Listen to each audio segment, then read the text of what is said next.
complexe Madina, le complexe qui habite un des centres, d'ailleurs c'est le centre le plus grand du département de la Liborie, le plus grand de Kandi. 16 salles sont aménagées pour accueillir les candidats.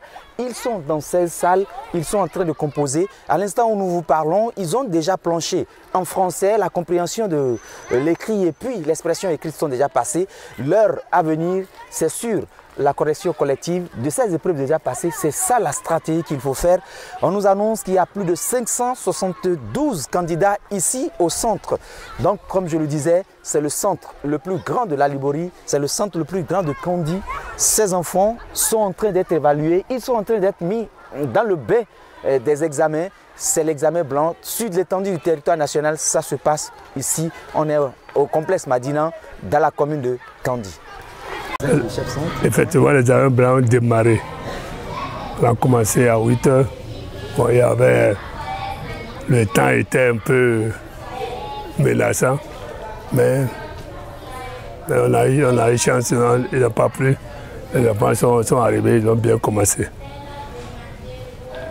Oui. Donc, pour le moment, rien n'a signalé.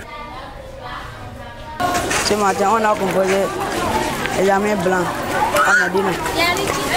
En expression écrite, on a fait une compte rendu. Parler d'une pluie. Parler d'une pluie qui a fait de mauvaises choses. En lecture, on a fait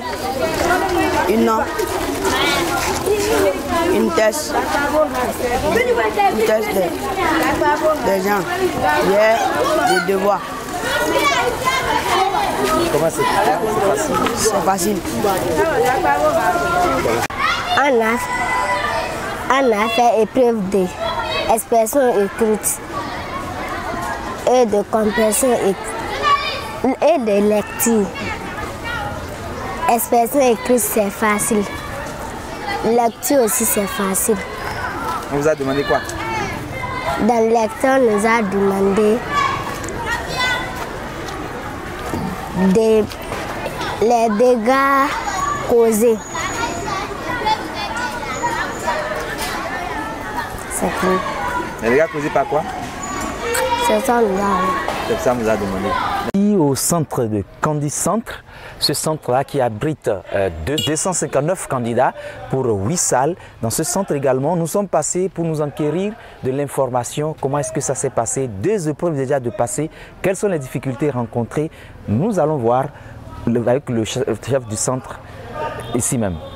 Pour l'examen blanc de cette année, ça a une particularité. La particularité est qu'il y a une innovation qui demande de faire la correction collective en même temps avec les enfants.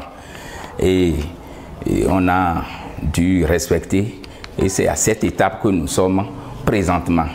Mais vous savez, tout changement n'est pas toujours resté sans difficulté. On en a rencontré, surtout ce matin, la pluie a fait que on a assisté à des candidats retardataires. On a été obligé de faire avec. On a aussi assisté à même des surveillants, ceux qui devraient surveiller les correcteurs. La pluie a fait qu'ils ne sont pas arrivés à temps. Mais on a été obligé de gérer d'une manière ou d'une autre pour être dans les normes. Bon, pour le moment, nous n'avons pas encore rencontré de difficultés.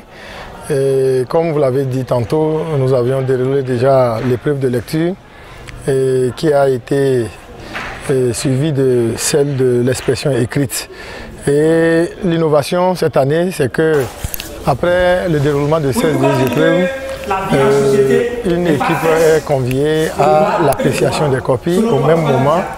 Et une autre se retrouve dans les salles de classe avec les candidats pour ce que nous appelons la correction collective. Donc vous constatez avec moi que cette correction collective est en cours. Donc jusqu'à midi pour la correction collective de la compréhension de l'écrit et de la lecture. Le soir, on revient à 15 h pour poursuivre avec la correction collective de l'expression écrite. Et de 16 h à 17 h, les surveillants de salle vont retrouver encore leur salle pour l'épreuve orale. Demain sera un autre jour.